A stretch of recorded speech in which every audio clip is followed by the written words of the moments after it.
السلام علیکم friends, welcome to کتاب نگری یوٹیوب چینل کتابوں کی نگری میں خوش آمدید۔ میں ہوں آپ کی ہوسٹ اقرا یاسین اور آج میں آپ کے لیے لے کر آئی ہوں عروہ فاطمہ کے قلم سے تحریر کردہ ناول میرا حق کی ایپیسوڈ نمبر 12 کو لے کر۔ اس ایپیسوڈ کو سٹارٹ کرنے سے پہلے آپ جلدی سے کر لیجئے ہمارے چینل کو سبسکرائب، ویڈیو کو لائک اور کلک کر لیجئے بیل آئیکن کو۔ اب آتے ہیں ایپیسوڈ کی جانب۔ ٹرین رک چکی تھی، ہر طرف افراتفری تھی۔ عمل نے اپنا کالج کا بیگ کندھے پر لٹکایا، ہاتھ میں وہی چپس اور بریانی کا ڈبہ پکڑا جو جاتے وقت مہربان نے جاتے وقت اسے پکڑایا تھا۔ اپنا مختصر سا سامان اٹھا کر بوجھل قدموں سے چلتے عمل ٹرین سے اتری۔ دل میں ایک کے بعد ایک خیال آ رہا تھا اور ستم یہ کہ ہر خیال دل دہلا دینے والا تھا۔ وقت گزر رہا تھا، یہ رک چکا تھا۔ عمل عجیب کشمکش میں کھڑی تھی۔ ایک بینچ پر جا کر عمل نے اپنا بیگ رکھا اور وہیں بیٹھ گئی۔ علی کا نمبر ڈائل کیا۔ بیل جا رہی تھی مسلسل، مگر کال ریسیو نہ کی گئی۔ عمل نے دوبارہ نمبر ڈائل کیا مگر کال ریسیو نہیں کی گئی۔ آنسوؤں کی لڑی پھر شروع ہو گئی تھی۔ نہ کوئی سہارا، نہ رہنے کی جگہ، اور انجان شہر۔ عمل کو شدت سے اپنے گھر چھوڑنے والی حرکت پہ پچھتاوا ہوا، مگر اب تو اس نے خود کو زمانے کے رحم و کرم پہ چھوڑ دیا تھا اور یہ اس کا اپنا فیصلہ تھا۔ رات کے 10 بج رہے تھے۔ مہربان کا نمبر مسلسل بند جا رہا تھا اور علی کال ریسیو نہیں کر رہا تھا۔ عمل نے کچھ سوچ کر ایک اور نمبر ڈائل کیا۔ کال ریسیو کر لی گئی۔ یہ ناول آپ کتاب نگری یوٹیوب چینل پر پڑھ اور سن رہے ہیں۔ کہاں گئے تھے تم؟ شہر گیا تھا کام سے۔ کون سا ایسا کام تھا جو تم رات کے اس پہر گھر آ رہے؟ مہربان BA کے امتحانوں کی سلپ لینے گیا تھا۔ اور تم کیوں میری تفتیش کر رہے ہو جمال؟ مہربان نے چڑھ کر کہا۔ کیونکہ مجھے اس کام کا حکم دیا گیا ہے، جمال نے اسپاٹ لہجے میں کہا۔ اور کس نے دیا یہ حکم؟ مہربان نے بھی اسی انداز میں جواب دیا۔ حالانکہ اندر سے مہربان کا سانس خشک ہو رہا تھا، لیکن وہ بظاہر خود کو مضبوط ظاہر کر رہا تھا تاکہ اس پر شک نہ ہو۔ زارون شاہ نے۔ جمال نے مہربان کی آنکھوں میں آنکھیں ڈال کر کہا۔ مہربان کا رنگ اڑ گیا۔ چھوٹے شاہ نے کیوں ایسا کہا ہے؟ تو چل، ابھی پتہ چل جاتا ہے کہ کیوں ایسا کہا ہے۔ کہاں چلوں؟ مہربان نے ڈرتے دل سے سوال کیا۔ تیرے گھر۔ یہ ناول آپ کتاب نگری یوٹیوب چینل پر پڑھ اور سن رہے ہیں۔ ہیلو، جی فرمائیے، دوسری طرف سے جواب ملا۔ یہ جراج صدیقی کا نمبر ہے؟ یس میم، یہ انہی کا نمبر ہے، بٹ میں ان کا اسسٹنٹ بات کر رہا ہوں۔ جراج صاحب کی طبیعت ناسازی کی وجہ سے اویلیبل نہیں ہے۔ عمل پر گویا بجلی سے گری۔ ایکسکیوز می مس، آپ کون بات کر رہی ہیں اور کس سلسلے میں آپ نے فون کیا ہے؟ دوسری طرف سے سوال پہ سوال ہوا۔ میرا نام عمل شاہ ہے اور میں ماڈل بننا چاہتی ہوں۔ میگزین میں ایڈ دیکھا تھا کہ آپ لوگوں کو ماڈل چاہیے۔ عمل نے آہستہ آہستہ ساری بات سمجھائی۔ اوکے میم، آپ کل آ جائیے گا، ہم آپ کا انٹرویو لے لیں گے۔ کل؟ عمل کو شوق لگا۔ یس میم، کل۔ نہیں، مجھے ابھی آنا ہے۔ Sorry ma'am, it's 10:30 PM۔ ہمارے آفس کا وقت ختم ہو چکا ہے، آپ کل فرسٹ ٹائم آ جائیے گا۔ نہیں سر، آپ بات کو سمجھیے، میں کل نہیں آ سکتی، مجھے ابھی آنا ہے۔ عمل کی آواز رند گئی تھی۔ مگر کیوں میم؟ کیونکہ میں اپنا گھر چھوڑ کر آئی ہوں اور اس وقت اکیلی اسٹیشن پر کھڑی ہوں۔ آپ مجھے کل آنے کا کہہ رہے ہیں، میں پوری رات کیا یہیں کھڑی رہوں؟ عمل باقاعدہ رونے لگی۔ دوسری طرف ایک سکوت سا چھا گیا۔ ہیلو، آپ سن رہے ہیں؟ عمل نے سوال کیا۔ یس میم۔ میں آپ کو ایڈریس سینڈ کرتا ہوں، آپ ٹیکسی پکڑیں اور اس ایڈریس پر آ جائیں۔ فون بند ہو گیا۔ ایک میسج اسکرین پر چمکا۔ اب تک عمل اسٹیشن سے باہر آ چکی تھی۔ ان 18 سالوں میں پہلی بار وہ یوں رات کے وقت گھر سے باہر تھی، وہ بھی اکیلی۔ آنسو تھے کہ پلکوں کو بھگوئے جا رہے تھے۔ ہمت کر کے ٹیکسی بلائی اور اس کو ایڈریس سمجھایا۔ لگ بھگ 1 گھنٹے کے بعد ٹیکسی ایک ہوٹل کے سامنے رکی۔ ایک عام سا ہوٹل تھا، آس پاس لوگ بھی عجیب تھے اور عمل کو بہت عجیب نظروں سے دیکھ رہے تھے۔ عمل نے گھبراہٹ پر قابو پا کر دوبارہ اسی نمبر پر کال کی۔ پہلی ہی رنگ پر فون ریسیو کر لیا گیا۔ میم، آپ آ گئی ہیں؟ جی، ہوٹل کے سامنے کھڑی ہوں۔ عمل نے دانتوں سے ہونٹ کاٹتے ہوئے جواب دیا۔ پریشانی میں وہ ایسا ہی کرتی تھی، مگر اب کی بار جو تھا وہ پریشانی سے کہیں زیادہ تھا۔ کچھ منٹ بعد ایک 35-36 سالہ نوجوان فون کان پہ رکھے ہوٹل سے باہر نکلا اور چاروں اطراف میں دیکھنے لگ گیا۔ میم، آپ مجھے نظر نہیں آ رہی، اپنے ڈریس کا کلر بتا دیں تاکہ ڈھونڈنے میں آسانی ہو۔ میں بلیک ابایا میں رائٹ سائڈ پر کھڑی ہوں۔ ابایا؟ حیرت آمیز لہجے میں سوال ہوا۔ جی، عمل نے جھجکتے ہوئے جواب دیا۔ ہیلو مس۔ عمل کو اپنی پشت سے ایک مردانہ آواز سنائی دی۔ عمل گھبرا کر مڑی، وہی نوجوان اس کے پیچھے کھڑا تھا جو شاید اس سے فون پر بات کر رہا تھا۔ آپ عمل شاہی ہیں نا؟ عمل نے اس بات میں سر ہلایا۔ چلیے آئیے پھر، اس نے اندر کی طرف اشارہ کیا اور ساتھ ہی چل دیا۔ عمل بھی ساتھ ہو لی۔ ایک عجیب سی فضا تھی۔ اندر عمل کو کچھ سمجھ نہیں آ رہا تھا، پر گھبراہٹ بہت ہو رہی تھی۔ کاش مجھے مہابیر کا نمبر یاد ہوتا تو اسی کے پاس ہی چلی جاتی۔ عمل نے ایک لمحے کو سوچا۔ مگر نہیں، میں کیوں اس کے پاس جاتی؟ وہ کون سا مجھے ماڈلنگ کرنے دیتا؟ عمل سوچو کہ بھون میں محو اس انجان شخص کے پیچھے چلتی جا رہی تھی۔ میم، یہ رہا آپ کا کمرہ۔ اس شخص کی آواز پر عمل سوچوں سے باہر نکلی۔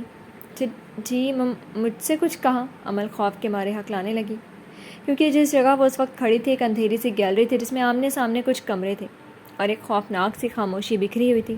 عمل کا رنگ اڑتے دیکھ کر سامنے کھڑا شخص بولا، گھبرائیں نہیں میم، آدھی رات ہو چکی ہے اور سب سو چکے ہیں، اس لیے ہر طرف خاموشی ہے۔ آپ بھی ریسٹ کریں، میں کھانا بھجواتا ہوں، باقی باتیں صبح ہوں گی۔ اتنا کہہ کر وہ شخص مڑا۔ سنیے، عمل نے یکدم اسے جاتے ہوئے روکا۔ یس میم۔ آپ کا نام کیا ہے؟ شہروز، نام بتا کر وہ شخص چلا گیا۔ عمل نے ایک ٹھنڈی سانس بھری اور دروازہ کھول کر اندر داخل ہو گئی۔ کمرہ بکھرا ہوا تھا، ایسا لگتا تھا جس سے کچھ دیر پہلے کوئی اٹھ کر گیا ہو۔ بیڈ کی چادر سلوٹ زیادہ تھی، سائڈ ٹیبل پر پڑی ایش ٹرے میں آدھا جلتا سگریٹ اور صوفے پر پڑا گیلا تولیا۔ عمل کچھ دیر چاروں اطراف میں دیکھتی رہی، پھر دروازہ بند کر دیا، بیگ کھول کر کالے رنگ کا سوٹ نکالا اور بیگ بند کر دیا۔ مہربان کے جانے کا دکھ جو کچھ دیر کے لیے بھول چکی تھی واپس آ گیا۔ عمل نے سر جھٹکا اور عبایا کھولنے لگی۔ چل عمل، اپنی بدقسمتی پر رونا چھوڑ، کیونکہ تو ہے ہی کرم چلی، کوئی کب تک تیرے ساتھ رہ سکتا ہے؟ عبایا طے کر کے بیگ کے اندر رکھا اور سوٹ اٹھا کر واش روم میں چلی گئی۔ 10 منٹ تک شاور کے نیچے کھڑی رہی، آنسو پانی میں مسلسل شامل ہو رہے تھے۔ مہربان کی باتیں، اس کے وعدے عمل کے کانوں میں گونج رہے تھے، جو کہ سب ریت کی دیوار نکلے تھے۔ بھری دنیا میں وہ اسے اکیلا چھوڑ کر چلا گیا، جو آخری سانس تک ساتھ نبھانے تک کے وعدے کرتا تھا۔ خیر اب تو کوئی نہیں تھا، وہ اکیلی تھی۔ عمل چینج کر کے باتھ روم سے باہر آئی تو سامنے رکھے کھانے کو دیکھ کر چونکی، نہ صرف بیڈ پر کھانا رکھا تھا بلکہ بیڈ کی چادر ایک دم سیدھی تھی، سائڈ ٹیبل صاف تھی، صوفے پر پڑا تولیا بھی غائب تھا۔ شاید ملازمہ صاف کر گئی ہو سب، عمل نے سوچتے ہوئے کندھے اچکا اور کھانے کی طرف بڑھی۔ بریانی اس کی ویسے ہی پسندیدہ تھی۔ عمل نے جلدی سے ایک چمچ بھر کر منہ میں ڈالا اور یکدم اسے شمسہ امی یاد آنے لگی تھی۔ وہی تھی جو اس کی پسند ناپسند کا خیال رکھتی تھی، جو وقت بوقت اس کی پسندیدہ ڈشز بناتی رہتی تھی۔ سرخ کو سفید گالوں پر آنسو بہہ نکلے، جنہیں فوراً ہی عمل نے ہاتھ کی پشت سے صاف کر لیا اور کھانا کھانے لگی۔ کھانا کھانے کے بعد عمل نے خالی برتن سائڈ ٹیبل پر رکھ دیے اور خود اٹھ کے عشاء کی نماز کا وضو کرنے چلی گئی۔ واپس آ کر دیکھا تو برتن موجود نہیں تھے۔ عمل کو عجیب خوف سا آنے لگا۔ اس نے بھاگ کر دروازے کو کنڈی لگا دی اور جائے نماز ڈھونڈنے لگی، مگر اس کو پورے کمرے میں کہیں نہیں ملی۔ عمل نے دوپٹے کو حجاب کی صورت میں لپیٹا اور کنڈی کھول کر کمرے سے باہر نکل گئی۔ گیلری میں مکمل اندھیرا تھا، بس سامنے والے کمرے کی لائٹ چل رہی تھی۔ عمل آہستہ آہستہ قدم اٹھاتی آگے بڑھنے لگی۔ ابھی وہ سیڑھیوں کی طرف جا رہی تھی کہ سامنے سے اس کو شہروز آتا دکھائی دیا۔ میم آپ یہاں کیا کر رہی ہیں؟ وہ میں جائے نماز لینے آ رہی تھی، عمل نے ہکلاتے ہوئے جواب دیا۔ ریلیکس میم، جائے نماز مل جاتی ہے آپ کو، آپ جائیں اپنے روم میں۔ اور ہاں، صبح 9 بجے آپ کا فوٹو شوٹ ہے، اس کے بعد ہی فیصلہ ہوگا کہ آپ آگے ایک ماڈل کے طور پر کام کر سکتی ہیں یا نہیں۔ شہروز نے مکمل طور پر عمل کو اپنی بے باک نظروں کے حصار میں لے رکھا تھا۔ کالے رنگ کا لباس عمل کی خوبصورتی کو مزید نمایاں کر رہا تھا۔ عمل شہروز کی نظروں سے گھبرا گئی اور فوراً واپس مڑ گئی۔ کچھ عجیب سا تھا اس شخص کی نظروں میں، جو عمل کو ڈرانے کے لیے کافی تھا، اور ایک کمسن لڑکی جو کہ ساری زندگی ایک چار دیواری میں گزار کے آئی ہو، وہ دنیا کے ہتھ کنڈوں سے کیا واقف۔ عمل کے لیے بھی یہ سب نیا اور عجیب تھا، مگر اب وہ واپس نہیں جانا چاہتی تھی۔ اسے اب ماڈل بن کر نام کمانا تھا، پیسہ کمانا تھا اور اپنے باپ، تایا اور بھائی کو نیچا دکھانا تھا۔ 10 منٹ بعد دروازے پر دستک ہوئی۔ عمل نے اٹھ کر دروازہ کھولا تو ایک ادھیڑ عمر عورت منو میک اپ، منہ پر تھوپے، ہاتھ میں جائے نماز لیے کھڑی تھی۔ شہروز کے بعد اس عورت کا چہرہ بھی عجیب بے رحم سا تھا۔ عمل کا سر سے پاؤں تک جائزہ لینے کے بعد اس عورت نے جائے نماز عمل کی طرف بڑھائی۔ عمل نے جائے نماز تھام لی اور وہ عورت فوراً مڑ کر چلی گئی۔ عمل اس کی پشت کو کچھ دیر دیکھتی رہی، پھر سر جھٹک کر واپس کمرے میں آ گئی۔ عجیب و غریب لوگ ہی ادھر تو نہ جانے کیوں نظروں سے نگلنے کے در پر ہیں۔ عمل نے خود کلامی کی نماز پڑھنے کے بعد عمل فوراً ہی سو گئی۔ پورے دن کی ذہنی اور جسمانی تھکاوٹ نے اسے کچھ بھی سوچنے سے باز رکھا۔ یہ ناول آپ کتاب نگری یوٹیوب چینل پر پڑھ اور سن رہے ہیں۔ سلام چھوٹے شاہ، کدھر تھا یہ جمال؟ سائیں اسٹیشن سے پکڑا۔ کہاں گیا تھا؟ زارون نے اب کے مہربان سے سوال کیا۔ سائیں BA کی سلپ لینے۔ کہاں ہے سلپ؟ زارون نے اگلا سوال کیا۔ ملی نہیں سائیں، مہربان مکمل طور پر خوفزدہ ہو چکا تھا۔ زارون نے ایک زوردار تھپڑ مہربان کے منہ پر دے مارا۔ مہربان اس کے لیے تیار نہ تھا، اس لیے سنبھل نہ سکا اور اوندھے منہ زمین پر جا گرا۔ زارون نے اپنا ایک پاؤں مہربان کے سر پر رکھ کر پوری طاقت سے مسلا، جس سے مہربان کا منہ بری طرح سے زمین میں دھنسنے لگا۔ اگر تو سچ بول رہا ہے تو تیری زبان کیوں تیرا ساتھ نہیں دے رہی؟ استاد جی، زارون نے دانت پیستے ہوئے سوال کیا۔ مہربان درد کی شدت سے ہاتھ پاؤں چلانے لگ گیا۔ زارون نے پاؤں اس کے سر سے اٹھایا اور اسی پاؤں سے مہربان کے سر پر زبردست ضرب لگائی۔ آہ! مہربان چلا اٹھا۔ جمال نے کالر سے پکڑ کر مہربان کو کھڑا کیا۔ منہ مٹی سے اٹا ہوا تھا جبکہ ماتھے سے خون رس رہا تھا۔ چل اب بتا، تیرے ساتھ وہ لڑکی کون تھی؟ صبح زارون نے مہربان کو بالوں سے پکڑ کر جھنجھوڑا۔ کون لڑکی سائن؟ سر پر لگنے والی ضرب نے مہربان کا دماغ ہلا ڈالا تھا، زبان کے ساتھ ساتھ جسم بھی لڑکھڑا رہا تھا۔ استاد جی، میرا ضبط نہ آزما۔ زارون نے غصے سے مٹھیاں بھینچی۔ سائیں، میری بات کا یقین کریں، میں اکیلا تھا، مہربان نے زارون کے سامنے گھٹنوں پر بیٹھتے ہوئے کہا۔ زارون نے پوری طاقت سے مہربان کو دھکا دیا جس سے وہ سیدھا زمین پر ٹھہر گیا۔ جمال، اس کو اٹھا کر لے چل ڈیرے پہ، دیکھتا ہوں کیسے نہیں مانتا یہ نمک حرام۔ زارون اتنا کہہ کر جیپ میں بیٹھا اور چلا گیا۔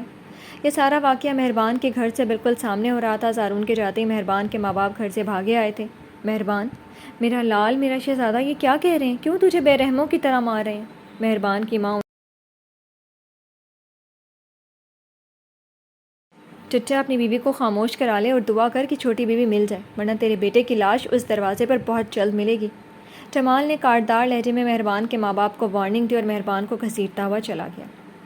یہ ناول آپ کتاب نگری یوٹیوب چینل پر پڑھ اور سن رہے ہیں۔ Ma'am please open the door, we are getting late. Amal کے کانوں میں جیسے ہی آواز پڑی وہ ہڑبڑا کر اٹھ بیٹھی۔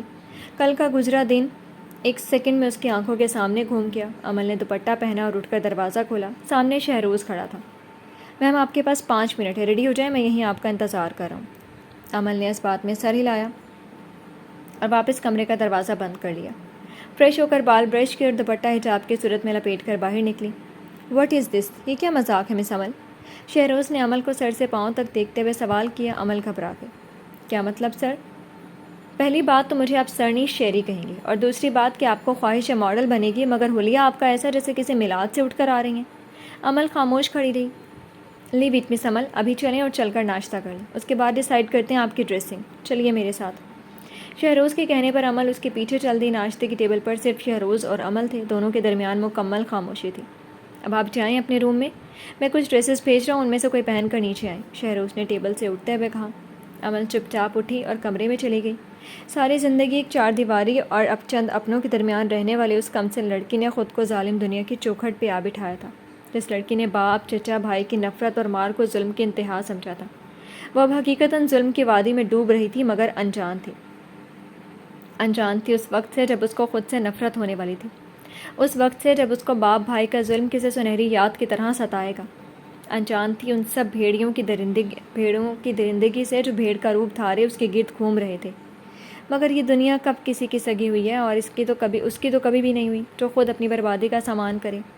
عمل نے گھر کی دہلیز کو آزادی اور حق حاصل کرنے کے لیے پار کیا تھا، مگر اسے خبر نہ تھی کہ یہ آزادی اس کے گلے کی پھانس بن جائے گی۔ کمرے میں آ کر عمل بیڈ پر چت لیٹ گئی اور چھت کو گھورنے لگی۔ ویسے وہ صحیح کہہ رہا تھا، ماڈلز ایسا لباس تو نہیں پہنتی جیسا میں نے پہن رکھا ہے، مگر نہ جانے کیوں اب ویسا لباس پہننے کی ہمت کیوں نہیں ہو رہی مجھ سے، حالانکہ اپنے کمرے میں تو اکثر پہنتی تھی۔ عمل نے خود کلامی کی۔ کمرے میں آپ اکیلی ہوتی تھیں، شاید اس لیے پہن لیتی تھی۔ شہروز کی آواز سن کر عمل چونک کر اٹھی، جو ایک ہاتھ میں کپڑے کا بیگ پکڑے دروازے میں کھڑا تھا۔ عمل کو خبر ہی نہیں ہوئی کہ وہ کب دروازہ کھول کر اندر آیا۔ عمل نے جلدی سے دوپٹہ پہنا۔ اوہ کم آن ڈارلنگ، شہروز نے اندر آ کر دروازہ لاک کیا۔ عمل کا رنگ اڑا۔ یہ دروازہ کیوں بند کیا؟ بتاتا ہوں ڈارلنگ، جسٹ ویٹ، شہروز نے بیگ میں سے کپڑے نکالتے ہوئے مصروف سے انداز میں جواب دیا۔ کون سا ڈریس بہتر رہے گا؟ Yes this one is perfect, Shehroz نے ایک ریڈ کلر کا ٹائٹ سلیو لیس گاؤن نکالا۔ یہ پہن کے آؤ، شاباش، میں ویٹ کر رہا ہوں۔ شہروز نے عمل کی طرف گاؤن بڑھایا، مگر وہ ساکت سی کھڑی رہی۔ ہری اپ، کیا دیکھ رہی ہو عمل ڈارلنگ، چلو شاباش پہن کر آؤ۔ میں یہ کیسے پہن سکتی ہوں؟ عمل کی آواز بند ہونے لگی۔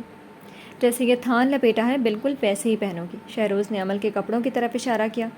دیکھو ایسے کھڑی رہو گی تو اپنے لیے نقصان چنو گی، ماڈل بننا کوئی مذاق نہیں ہے، بہت سارے مرحلے طے کرنے پڑتے ہیں، اور اگر آج پہلا مرحلہ طے کرو گی تو آگے بڑھو گی۔ چلو جاؤ پہن کر آؤ یہ ڈریس۔ نہیں میں یہ نہیں پہن سکتی، اس سے سارے جسم نظر آئے گا۔ ہاں تو بی ماڈلنگ ابایا پہن کر کی جاتی ہے کیا؟